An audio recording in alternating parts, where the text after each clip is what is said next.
G'day guys, and welcome back to another episode. I am currently hiding in the barn because it is so windy and cold outside, and I'm just not sure you guys would be able to hear my voice in this initial part of the video if I was to be doing it outside next to the car. However, I thought I would do a video outlining the interior build of the car.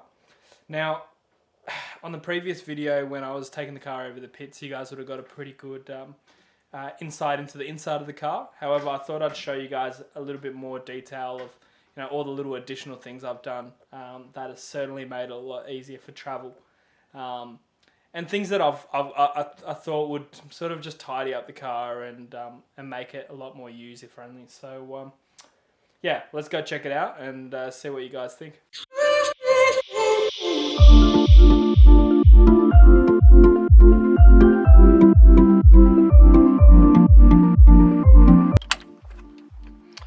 Alright, so starting with the seats, which are probably the most noticeable thing.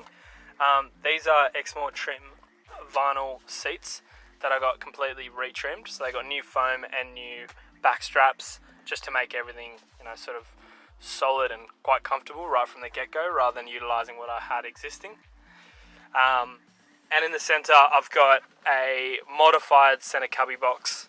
Now, you tend to see these type of style in a lot of Aussie Range Rovers. I think it was just an aftermarket part that was made here. However, this one's made out of fiberglass, and what I ended up doing was actually shrinking it by about 100 mil.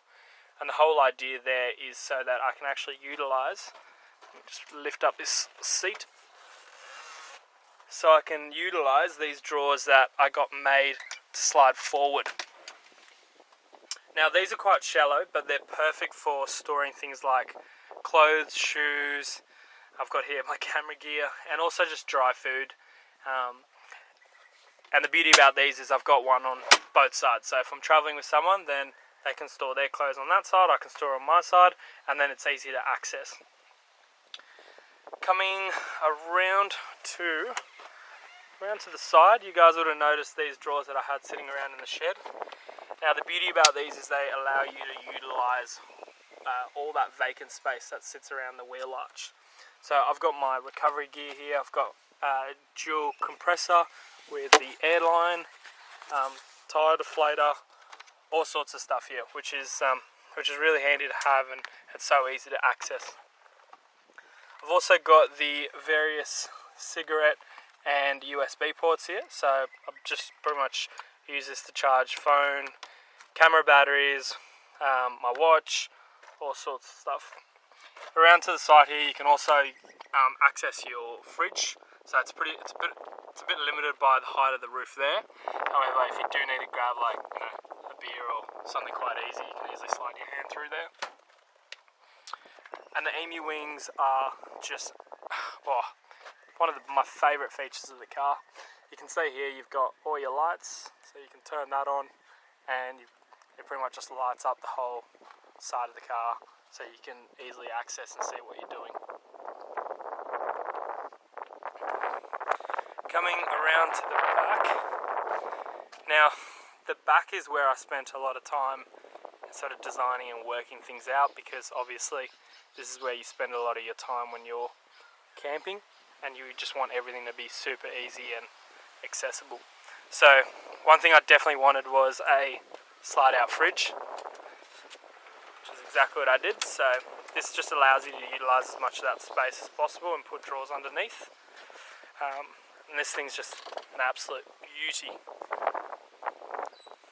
So I've made it that you can access it via the side in this direction, so you can also still open the fridge from the side Emu wing. Everything's done on a track system, so all the cable runs through this track and doesn't get caught up, which obviously can be an absolute pain in the arse if you have to fix it all the time.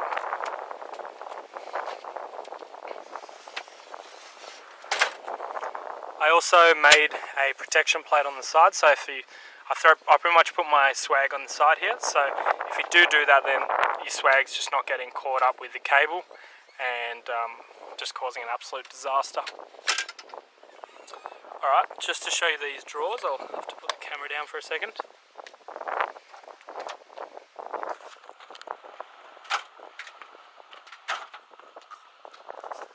So the beauty about these drawers is they're quite long, and that's something I definitely wanted right from the get-go, because storage in this car was previously very limited. However, now I've got plenty of space, as you can see. Got the chopping board here, and then on the other side I've got all my cooking equipment, such as the stove, all the cutlery and all that sort of stuff. As I said previously, I pretty much put my swag there, so everything's just really easy to access. And I'm not sure if you guys saw previously, but I have put a new rear bar on the back of this car and fitted the Rostyles that I actually painted up, which I'm absolutely stoked with. And they're wrapped with the BF Goodrich KM3s all the way around. So I've got, obviously I run 2 spares. I've always done that, and I prefer having 2 spares, even though I've never needed them, which is kind of funny. I've got the other spare just sitting there, which I'll plonk on soon. However, for the meanwhile, just travelling around the city, or in the countryside here, there's no point running 2. Now, coming around to the side, you guys would have seen that I've got the big 270-degree awning, which is absolutely perfect for wrapping around the whole entire of the car. So that pretty much wraps around to about this angle of the car.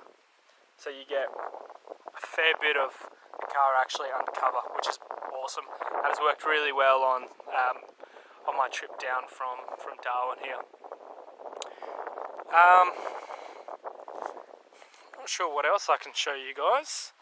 Coming around to the side, you can see all the door cards, the top and bottom, and then I also just painted up the handles and then put a brand new center as well.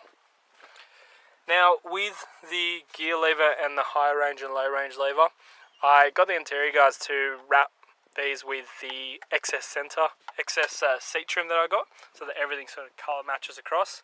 And then this top section here, which probably looks pretty uncommon to many of you guys who know these things, is actually a plywood.